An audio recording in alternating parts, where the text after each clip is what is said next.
दोस्तों, पिछले एपिसोड में आपने सुना था कि 1875 के उत्तराखंड कुमाऊं में गढ़वाल के जंगलों में एक रहस्यमयी बाघ ने पूरे इलाके में खौफ फैला रखा था। लेकिन असली दास्तान तो अब शुरू होती है, जब वो बाघ पहली बार गांव वालों के सामने आके खड़ा हो गया। गांव वालों ने अपनी खुली आंखों से उस मौत को देखा। दोस्तों, ठंडी की रात थी। गांव वाले लोग अपने घर में दुबक के बैठे थे। पहाड़ों के घर कितनी ज्यादा ठंड पड़ती होगी। तभी अचानक से एक चीख सुनाई पड़ती है और गांव वाले पूरे सिसक से जाते हैं। सुबह पता चलता है कि जब सब उठते हैं कि गांव से बाघ एक औरत को उसके आंगन से खींच के ले गया। गांव वालों में मातम छा गया, क्योंकि अभी तक तो सोचते थे वो कि जो आवाजें आती हैं, ये डरावनी सी आवाजें सिर्फ जंगल से आती हैं। वो जो बाघ था वो जंगल में था, लेकिन अब गांव वाले डरने लगे कि ये बाघ तो गांव के बीच में आ गया है। इतना डर फैल गया कि दरवाजों पर लोगों ने कांटे लगा दिए, लकड़ियों के बाड़े लगाने शुरू कर दिए। रात रात भर लोग अपने गांव के बाहर आग जला के रखते थे। इसके बाद घटनाएं बढ़ने लगती हैं। कभी बकरी ले गया, कभी खेतों में काम कर रहे आदमी को ही उठा ले गया। सबसे खौफनाक किस्सा तो तब हुआ जब बाघ उस दिन उजाले में हमला कर दिया।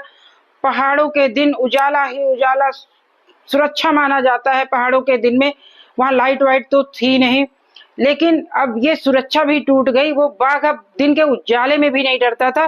कहते हैं कि बाघ इतना चाल आग था। कहते हैं बाघ की चाल इतनी चुपचाप होती थी कि लोगों को पता ही नहीं चलता था, और ये पूरा इंसान से ज्यादा सोचता था। ये तो नहीं बोल सकते कि इंसान की तरह सोचता था, इंसान से 10 कदम आगे ही सोच लेता था। कुछ लोग तो ये भी मानने लगे थे कि ये साधारण जानवर नहीं है, बल्कि कोई आत्मा है, और जो इंसानों के पाप का बदला ले रही है। और इंसान कुछ भी करता है, अचानक से उसके सामने आके वो आत्मा बाघ बन के खड़ी हो जाती है। दोस्तों, दहशत इतनी फैल गई गांव वालों में। पूरा उस टाइम पे विरोध प्रदर्शन के लिए और कुछ तो था नहीं, पर जो भी अफसर थे उनके जरिए फिर अंग्रेज अफसर के पास खबरें भेजी गई, फिर सिफारिश की गई। गांव वालों ने शिकारी अफसर को फिर से बुलाया। इस बार शिकारियों ने गांव को चारों ओर चौकसी शुरू कर दी। रात भर मसाले जलाई जाने लगी। एक रात जब शिकारी घात लगाकर बैठे थे, तभी अचानक झाड़ियों में सरसराहट होती है। आवाज आई। जैसे ही रोशनी डाली गई, सबकी आंखें फटे रह गई। एक बड़ा बाघ खड़ा था, जिसकी आंखें आग की तरह जल रही थी। गोलियां चलाई गई, लेकिन बाघ इतना तेज था कि कूदा, और किसी को कुछ समझ में आता उससे पहले वो जाके अंधेरे में गुम हो गया। शिकारी कहते हैं इतना बड़ा बाघ और इतना चालाक, इतना तेज बाघ तो आज तक हमने देखा ही नहीं था। चलते नहीं थे, और जो अंग्रेज अफसर थे उनको भी परेशानी हो रही थी, क्योंकि उनका काम था सुरक्षा देना। और फिर कुछ ताकतवर शिकारी, दिमाग वाले शिकारियों ने, अंग्रेज अफसरों ने ठान लिया कि अब इस बाघ का आतंक का अंत करना ही पड़ेगा। गांव वालों ने भी पूरा साथ दिया। कहीं पेड़ काटकर रास्ते बंद कर दिए गए, तो कहीं ऊंचे ऊंचे मचान बनाए गए। हर दिन दिल में बस यही ख्वाहिश रहती थी कि ये बाघ किसी मासूम जान को ले ना सके। और अंग्रेज अफसर भी साथ में काम कर रहे थे, और गांव वाले भी उनका पूरा सपोर्ट कर रहे थे।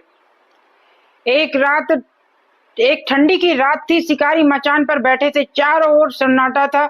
सिर्फ झिंगुर की आवाज सुनाई दे रही थी। अचानक बकरी की चीख सुनाई देती है। पता चलता है कि बाघ गांव की ओर आ रहा है। जैसे ही बाघ खुले मैदान में आया, उसकी आंखें मसाल रोशनी की तरह चमकने लगी। शिकारी ने निशाना साधा। पहला गोली सीधे उसके कंधे पर जाके लगी, और वो जिंदा था। गांव वालों में भगदड़ मच गई। औरतें रोने लगी, बच्चे चीखने लगे। तभी शिकारी ने दूसरा निशाना साधा, और इस बार वो गोली सीधा उसके दिल के पार गई। बाघ ने आखिरी दहाड़ मारी और वो जमीन पर गिर पड़ा। उस रात पहली बार गांव वालों ने चैन की सांस ली। लोग बाहर निकले। औरतें भगवान को धन्यवाद देने लगी। बच्चों को लगा मानो कोई भूत चला गया हो। गांव वालों ने उठ के जहाँ पे बाघ गिरा था उस जगह पे पूजा की। उस लोगों का मानना था कि ये कोई जानवर नहीं है, कोई पुराना कई सालों का श्राप है, जिसका अंत अब जाकर हुआ है। 75 की ये घटना आज भी कुमाऊं गढ़वाल में लोक कथाओं में सुनाई जाती है। लोग कहते हैं जंगल जितना खूबसूरत है उतना ही रहस्यमयी है। ये किस्सा हमें याद दिलाता है कि इंसान और जंगल के बीच में संतुलन बना रहना चाहिए। अगर संतुलन बिगड़ जाए तो जंगल कभी भी खतरनाक रूप धारण कर सकता है। दोस्तों, इस तरह खत्म हुई 1875 की खौफनाक दास्तान, जिसने पूरे उत्तराखंड को हिला दिया था। कहते हैं इसी तरह की घटनाओं को आगे चलकर जिम कॉर्बेट जैसे शिकारियों ने प्रेरित होकर, जिन्होंने इंसान को बचाने के लिए अपनी जान कई बार दांव पे लगाई है। तो ये कहानी आपको कैसी लगी कमेंट करके बताइएगा। आगे आपके लिए और ऐसी इंटरेस्टिंग कहानी ढूंढ के लाऊंगी। धन्यवाद।